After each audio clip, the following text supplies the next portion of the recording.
Phil, we'll start with Luke Summerfield. How's that? What's the update there? The update is it's a brutal game, there's no doubt about it, you know, and I'm not talking about this level, everyone says at this level and National League, etc, etc. It's a brutal game, full stop. And every so often you've got competitive teams that come together and have a clash, and unfortunately Luke's fell foul of a tackle that happened on Tuesday night. Honest tackle, genuine tackle, harsh tackle, like that, you know, it's very difficult for me to make a conservative guess at it because I'm on the losing end of it, you know. You tend to go on the harsh side of it when it happens to one of your players. Luke Summerfield has played a long time in the game. He's, you know, over 20 years probably. If he had seen a real harsh tackle coming, he probably would have got out of the way of it, and he couldn't get out of the way of it. So I have to give the kid some credit. He's gone in firm, he's gone in hard, but unfortunately he was off the ground, and I'm asking all and sundry if that's the same ruling as what they have in the Premier League, because obviously where Premier League is concerned, you've got VAR, you've got referees at the highest level, international level in fact, and when you see something like that, it's just when the words excessive force are used, you know, and I'm thinking is the same protocol applied to National League or National League North South, and it doesn't appear to be, you know, because the lad was off the ground, there's no doubt about it. But I'm not going to have a bad word said against the lad or against Buxton. All I can do is sing the praises of a lad who's lying in a hospital bed with a broken leg, and he's got a smile on his face. He's just an unbelievable creature. Full credit to him and his family. I know his father was in the game a long time. And Luke and his missus are getting on with it, and they're trying straight away from minute one the rehabilitation side of it. My part in the case now is to help Luke Summerfield, everybody at Kidderminster Harriers. Again, I want them to help him. The more help he gets, the quicker it becomes, and hopefully his rehabilitation will be short as opposed to long. I'm not staring at the end of a career here, I'm staring at rehabilitation and getting him playing before the end of the season. That's the way I'm looking at it. And Luke Summerfield, the words were exactly the same from him. He just wants to get back out there and play. He can't wait to come back in. He can't wait to come back in. That just shows you what kind of a character he is. You know, he's already booking his tickets, and he's, you know, Matty's on the other end of the camera here. He's already asking me, can Matty look after me tickets wise when we travel away, and can he look after me when we come to Akborough? Absolutely. The doors are, the arms are wide open, the doors are wide open for what he's given us so far.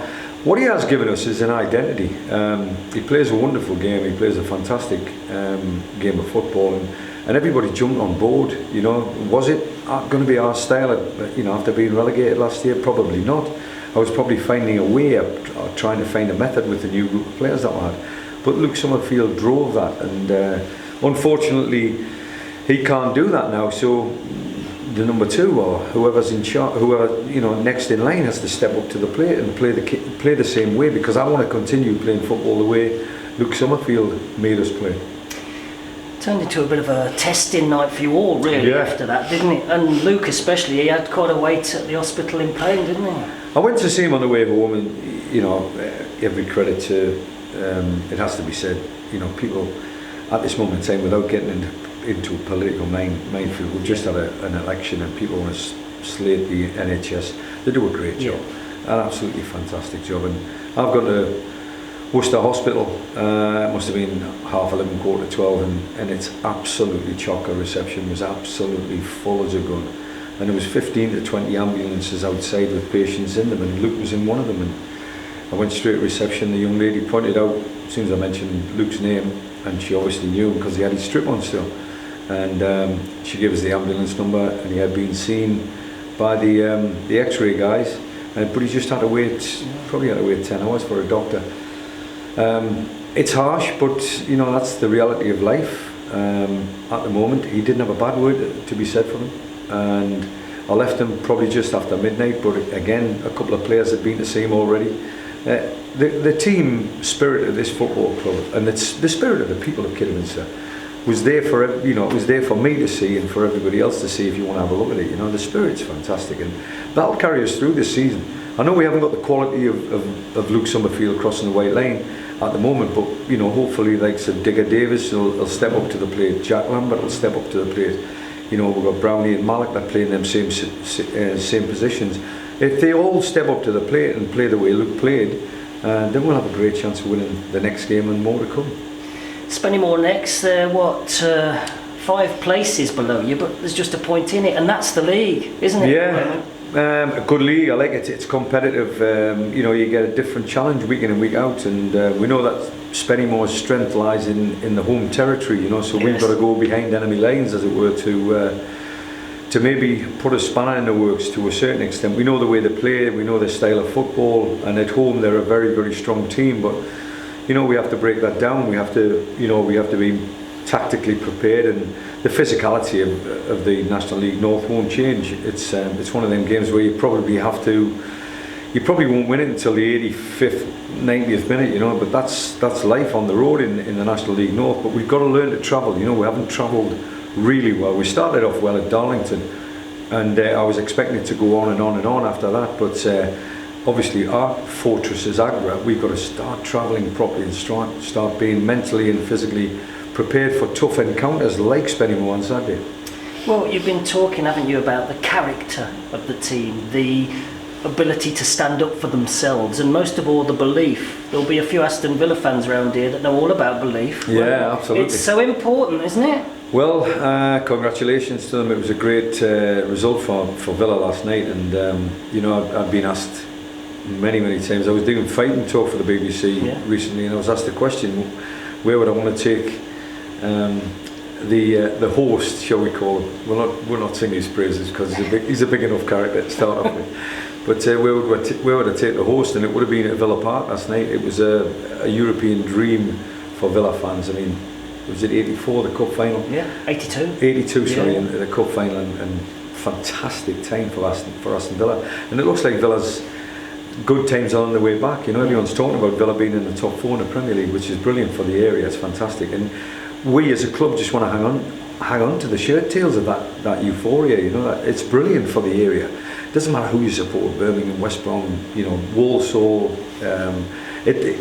all the teams in this area, we're one of them, and we just want the whole area to do well, and Villa's flying a great flag at the moment. Well, thank you for that. As a West Brom season ticket holder, I'm glad you gave my club a mention. Yeah. I'm very pleased. Well done.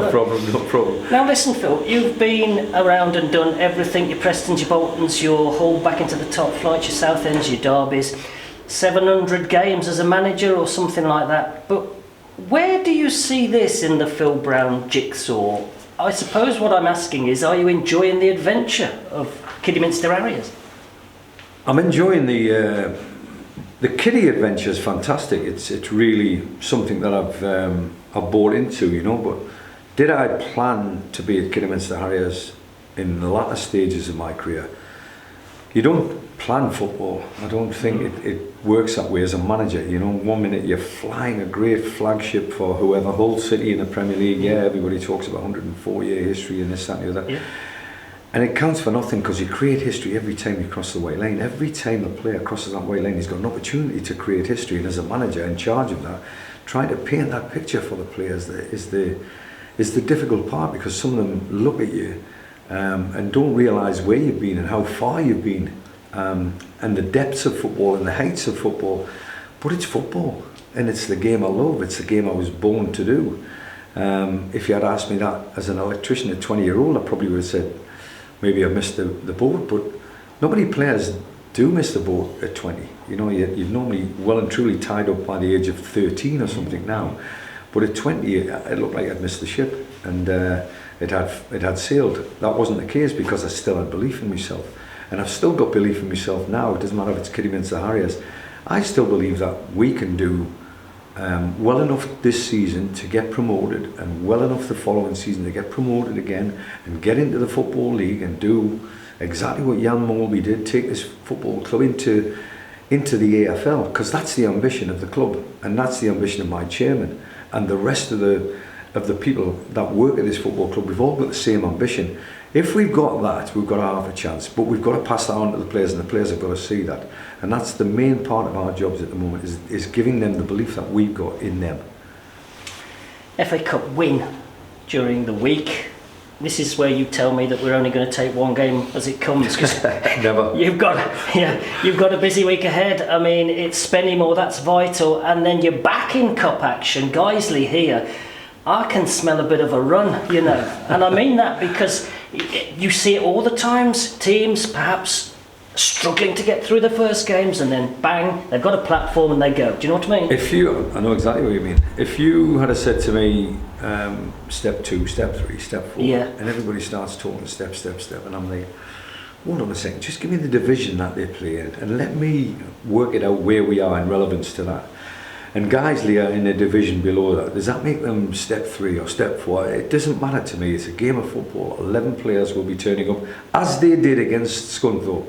And we know what it's like playing against Scunthorpe. So Guiseley will show up here, and it won't be home advantage again. It'll be an FA Cup game. It'll be 2 teams going after each other for one goal, and that's to be at the end of the game in the hat for the next round, which is becoming more and more important the more that we play in the FA Cup. If you had said to me 2 or 3 weeks ago, you know, how many games it takes to get to the FA Cup first round, I wouldn't have no idea of where it was, but now we are. I know we're one away. Yeah. So it is what it is. Yes, we're using that as I'm hoping on Saturday we're using that as an emphasis on league form, you know, that we can get back to a winning formula which we had at the start of the season, and with a bit of luck, hopefully that can happen, and we can take a winning formula into the game against Guiseley. But again, not getting too far ahead. I don't want that to be the focus. The focus will be to win the game on Saturday and then start addressing the FA Cup. But it'll be a big couple of games in a couple of weeks for the football club, and hopefully, fingers crossed, it'll be a positive one.